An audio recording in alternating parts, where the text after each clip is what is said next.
सर्वप्रथम मी शेलार गावचे जे 10 सदस्य आहेत ज्यांनी अन्यायाविरुद्ध लढा दिला आणि या मोठ्या लढ्यामध्ये एवढं त्यांनी लढ्यामध्ये हे करताना त्यांनी हा विजय मिळवलेला आहे। त्याकरता मी सगळ्यात प्रथम या 10 सदस्यांचं मी अभिनंदन करतो मनापासून। ग्रामपंचायतमध्ये शेलारकरांचा जो जोश आहे, जो निर्णय आलेला आहे, त्या निर्णयाबद्दल काय सांगणार आणि हा जो यश आहे हे यश कोणाचा नक्की? हा निर्णय अतिशय चांगला आलेला आहे आणि हा आम्हाला अपेक्षित होता। ग्रामपंचायत कलम 145(1) प्रमाणे ग्रामपंचायतचे सदस्य निम्म्यापेक्षा जास्त सदस्यांनी राजीनामा दिला तर बॉडी विघटन होत असते। आम्ही त्या पद्धतीने कायदेशीर प्रक्रियाप्रमाणे 18/7/2024 रोजी आम्ही सरपंचाकडे राजीनामा दिला। राजीनामा दिल्यानंतर 31/7 मीटिंग मध्ये त्यांनी तो राजीनामा नॉट एक्सेप्टेड म्हणजे आमचा राजीनामा स्वीकारला नाही। कायद्यामध्ये असं आहे का ज्या गोष्टीमध्ये 16 नंबरला तो विषय होता सहीची पडताळणी, तर राजीनामा दिल्यानंतर फक्त त्याने आम्हाला विचारायचं होतं की ही सही तुमची आहे का सदस्यांची आहे का, परंतु आम्ही आमची सही एवढा विषय घ्या, परंतु त्यांची नंदशाही दादागिरी हुकुमशाही एवढी होती की ते कोणाचे नाही ऐकता तुम्हाला पुढे अपील करा, मी म्हणजे कायदा, मी म्हणजे गाव, अशा पद्धतीची वागणूक होते। त्यांनी नॉट ऍक्सेप्ट केल्यानंतर आम्ही कलेक्टर साहेब ठाणे यांच्याकडे अपील केला। ते अपिलामध्ये आमच्यासाठी निकाल झाला आणि आमचा राजीनामा मंजूर केला। राजीनामा मंजूर केल्यानंतर कायद्याप्रमाणे जो व्यक्ती बेचित होतो जर आमचा राजीनामा मंजूर झाले नाही तर आम्ही अपील करायला पाहिजे, पण सरपंच त्याच्यामध्ये बेचित होतो की सरपंचांनी उपविभागाचे अधिकारी कोकण विभाग कलेक्टर साहेब यांच्याकडे अपील केला।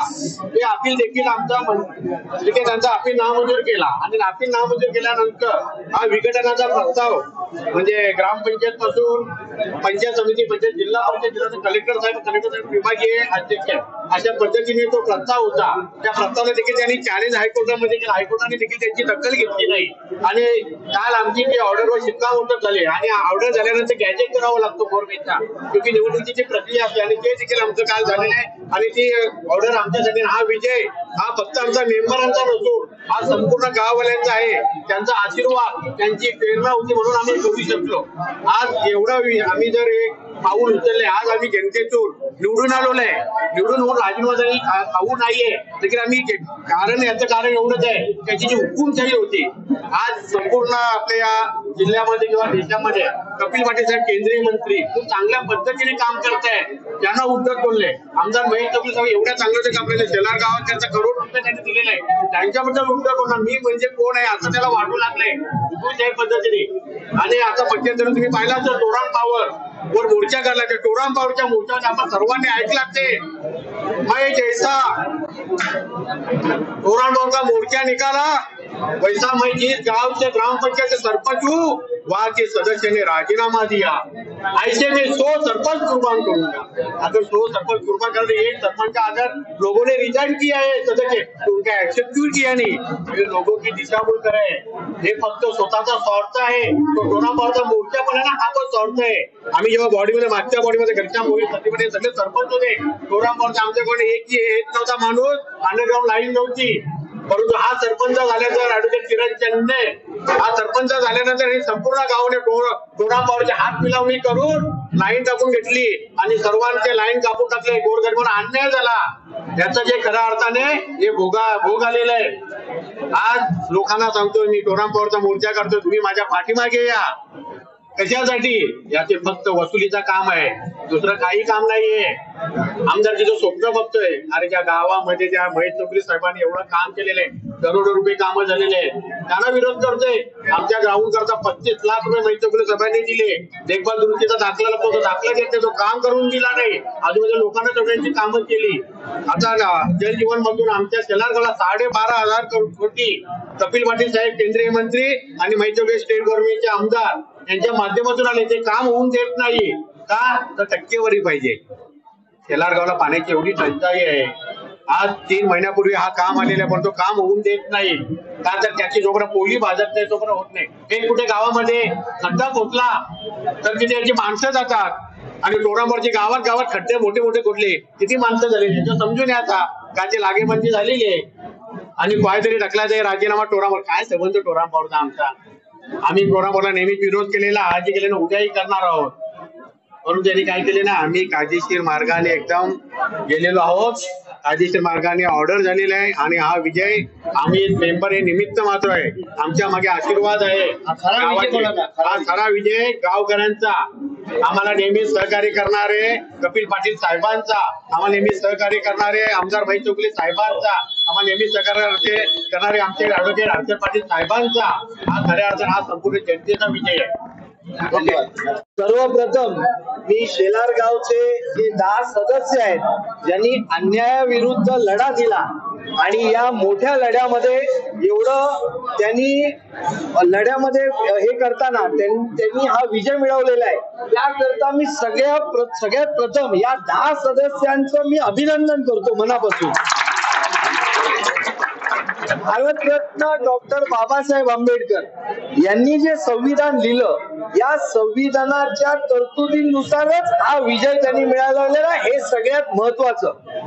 जे लोक या संविधानाचा गैरवापर करत होते आणि या संविधानाचा गैरवापर करून राजकारण करत होते, त्यांना ही त्यांच्याच माध्यमातून ही अद्दल घडवलेली आहे असं मत माझं आहे आणि म्हणून त्याकरता देखील त्यांचं अभिनंदन करतो. हा नेमका विजय कोणाचा तेच मी सांगतो. परिवर्तन ह्या नावाने लोकांकडून मतं मागायची, लोकांची दिशाभूल करायची आणि परिवर्तन पाहिजे असे लोकांसमोर जाऊन मतं मागून खोटे प्रचार करून निवडून यायचं. तर आज आपल्याला खऱ्या अर्थानं परिवर्तन या शेलार ग्रामपंचायतीच्या माध्यमातून, या मेंबरच्या माध्यमातून झालेला आहे. कारण आज एवढा 3 वर्ष त्रास सहन करावा लागत होता. खंडणी स्वरूपात लोकांकडून पैसे उकळण्यात येत होते, लोकांवर खोट्या केसेस दाखल करण्यात येत होता, सगळा गैरप्रकार आणि गैरव्यवहार चाललेला. त्यामुळे म्हणून मी सातत्याने म्हणतो की आज कायद्याचा खरा विजय झालेला आहे आणि ही लढाई या सगळ्यांनी कायदेशीर मार्गाने लढलेली आहे. कुठल्याही दबावाखाली न येता, कुठल्याही दंडेशाहीला न घाबरता ही लढाई त्यांनी केलेली आहे. म्हणून खऱ्या अर्थानं आज या सगळ्यांनी, या शेलार गावकऱ्यांनी एकत्र येऊन चांगल्या करता हे परिवर्तन घडवलेले आहे. त्यामुळे या सगळ्यांकरता खूप खूप त्यांचं अभिनंदन आणि टाळ्या झाल्या पाहिजे. प्रकरण काय बघा, कायद्यामध्ये अनेक तरतुदी आहेत. या कायद्यामध्ये एक अशी तरतूद आहे की जर सगळ्या सदस्य, ग्रामपंचायतीचे निवडून आलेले सदस्य आहेत, त्यांना जर वाटत असेल की आपला हा जो सरपंच आहे हा मनमानी कारभार करतोय, हे या गावाकरता, या गावाच्या हिताकरता न वागता ही जी काही कामं करतोय, मग त्याच्यामध्ये जी अनेक कामं त्यांनी त्यांच्या अर्जामध्ये मांडलेली की लोकांवर अत्याचार होत आहेत, लोकांच्या हिताकरता कामं होत नाहीयेत आणि म्हणून या सगळ्यांनी एक कायदेशीर तरतूद आहे की या सगळ्यांनी एकत्र येऊन राजीनामे दिले की हा सरपंच मनमानी कारभार करतोय, त्याचे दंडेशाही पद्धतीने कारभार करतोय, म्हणून आम्हाला ते मान्य नाही, आम्ही सगळे राजीनामे देतो, तुम्ही ही जी ग्रामपंचायत रिझॉल्व्ह करा असे त्यांनी राजीनामे दिले. राजीनामे दिल्यानंतर देखील किती वाईट परिस्थिती ही कायद्यामध्ये तरतुदीत आहे. जो कायद्याचं ज्ञान असलेला माणूस, जो कायद्याची पदवी असलेला माणूस, त्याला हे माहीत असून देखील ते राजीनामे त्यांनी एक्सेप्ट केले नाही. म्हणजे हे राजीनामे किती म्हणजे मगरुरी बघा की राजीनामे एक्सेप्ट केलेले, त्याकरता देखील मग यांना पुन्हा अर्ज करावे लागले, मग ते त्यांचे राजीनामे मंजूर झाले आणि मग हा प्रस्ताव शासनाकडून दाखल झाला. कारण त्या कायद्यातच तरतूद आहे तशी आणि त्या कायदेशीर तरतुदीमध्ये असं आहे की जर बहुतांश मेंबरनी जर राजीनामे दिले तर पूर्ण बॉडी डिझॉल्व्ह होते. त्यामुळे पूर्ण कायदेशीर प्रक्रियाचं पालन करून, म्हणून म्हणतोय संविधानाच्या नावावर खोटेपणा करून जे मतं मागत होते ना, त्यांनाच या संविधानाने अद्दल घडवलेली आहे आणि म्हणून हे त्यांचं ही प्रक्रिया पूर्ण होऊन आज एक निर्णय चांगला आलेला आहे. हा लोकहिताचा निर्णय आहे, लोकांच्या या विजयाचा निर्णय आणि शेलारकरांच्या विजयाचा हा निर्णय झालेला आहे.